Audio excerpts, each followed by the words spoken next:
Sunday వస్తే చాలు పిల్లలు ఏదో ఒకటి చేస్తూనే ఉంటారు. అందులో మా పింకీ పాప కూడా ఒకటి. మా పింకీ పాపకి తెలియకుండా నేను తీసిన వీడియో ఇది. ఒకసారి మీరు కూడా చూడండి ఫ్రెండ్స్.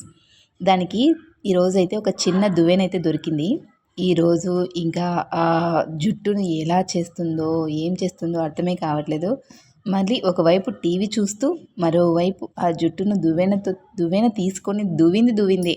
ఒక్క నిమిషం కూడా ఆగకుండా జుట్టు ఈరోజు సండే కదా అని తలస్నానం చేయించి అలా వదిలేశాను. ఇక చూడు దానికైతే చిన్న దువ్వెనైతే దొరికేసింది.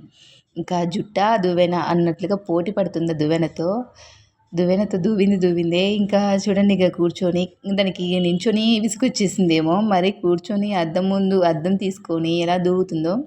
పిల్లలు చాలా ఇంట్రెస్ట్గా చేస్తూ ఉంటారు ఇలాంటివి. మా పింకీ పాపకైతే ఇలా చేయడం చాలా ఇష్టం. దానికైతే చూడండి ఎన్ని పోజులు కొడుతుందో, ఎలా చేస్తుందో.